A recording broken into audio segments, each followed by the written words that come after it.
एक गांव में लोकेश अपने पिता के साथ रहता था। उसकी मां का स्वर्गवास हो चुका था।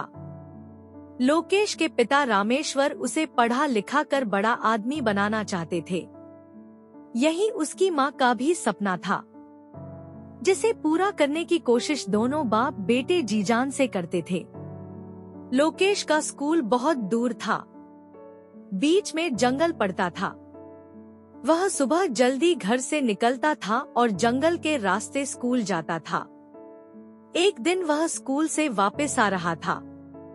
सुनसान जंगल में उसे कुछ आवाज सुनाई दी। वह डर गया, लेकिन हिम्मत करके आगे चलता रहा। लड़के कहाँ जा रहा है? तुम कौन हो? मैं इस जंगल का भूत हूँ। बहुत दिन से तुझे देख रहा हूँ।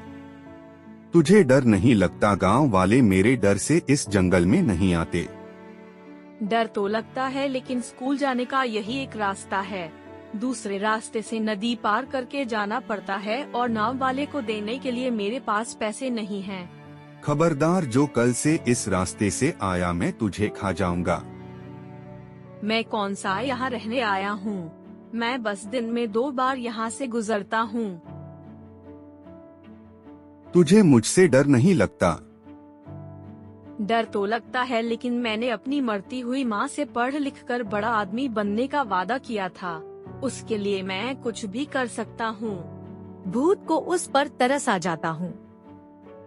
चल ठीक है, तू यहाँ से आ जा सकता है, लेकिन यह बात किसी और को मत बताना, न किसी को अपने साथ यहाँ लाना। लोकेश बहुत खुश होता है। वह जल्दी से उस जंगल से निकलकर घर पहुँच जाता है। लोकेश अपने पिता को सब बताना चाहता था, लेकिन उसके पिता रामेश्वर जी यह बात जानकर उसे जंगल में नहीं जाने देते, इसलिए वह चुप रहता है। अगले दिन से वह डरते डरते जंगल से स्कूल आने जाने लगता है। कभी कभी उसे भूत की आवाज सुनाई देती। भूत उससे सवाल पूछता, जैसे तेरे पिता क्या करते हैं? आज स्कूल में क्या पढ़ाया? लोकेश भूत के सवालों के जवाब देता था। धीरे धीरे उसका भूत से डर निकल जाता है। अब वह हर दिन भूत से बातें किया करता था। एक दिन लोकेश ने भूत से पूछा, तुम भूत कैसे बन गए? लेकिन क्यों मारा था तुम्हें? यह सुनकर लोकेश को बहुत दुख होता है। लड़के, तुझसे बात कर लेता हूँ तो तू कुछ भी बोल रहा है। चल भाग यहाँ से, नहीं तो अगली बार से जंगल में घुसने नहीं दूंगा। हमारे मास्टर जी कहते हैं, कोई तुम्हारे साथ बुरा करे और तुम भी बदला लेने के लिए उसके साथ बुरा करो तो तुम्हारे में और उसमें क्या फर्क रह जाएगा? मेरी बात मानो, उन्हें माफ कर दो और सब भूल जाओ। भूत कुछ नहीं बोलता और वहाँ से चला जाता है। कुछ ही दिनों में लोकेश की परीक्षा आने वाली होती है। लोकेश की परीक्षा से पहले कुछ दिन की छुट्टी पड़ जाती है। वह घर पर ही रहकर पढ़ाई कर रहा था। उसके पिता खेत पर गए हुए थे। तभी उसे भूत की आवाज सुनाई देती है। अरे तुम यहाँ कैसे? नहीं, वो तो मेरी परीक्षा आने वाली है, इसलिए स्कूल की छुट्टी पड़ गई है।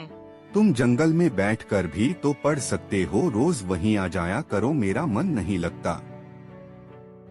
लोकेश भूत की बात मानकर उसके पीछे पीछे जंगल में चल देता है। वहाँ एक पेड़ के नीचे बैठकर पढ़ने लगता है।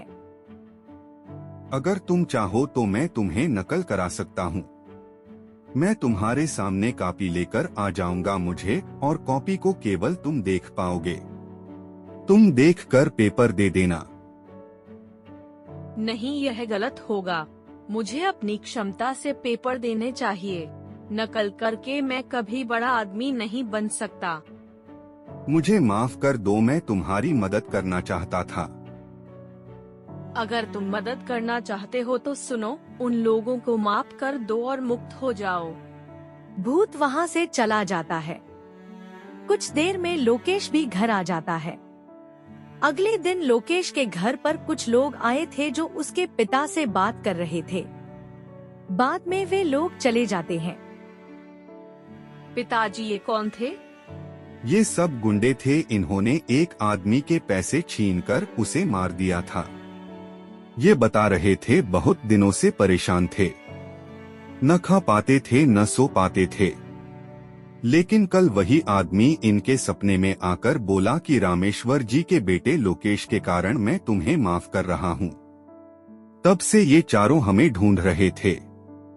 अब चारों जाकर पुलिस स्टेशन में पेश होने जा रहे हैं। पता नहीं ये हमें कैसे जानते हैं। लोकेश अपने पिता को सारी बात बताता है, जिसे सुनकर उसके पिता पहले तो डर जाते हैं, लेकिन जब वे शांति से सारी बात सोचते हैं तो लोकेश को लेकर जंगल में पहुंच जाते हैं। लोकेश भूत को आवाज देने लगता है, लेकिन वहां कोई नहीं आता। बेटा वह अब मुक्ति पा चुका है, चलो अब घर चलें। लोकेश रोते हुए घर वापस आ जाता है। यह बात पूरे गांव में फैल जाती है। अब गांव के लोग बिना किसी डर के उस जंगल से आने जाने लगते हैं।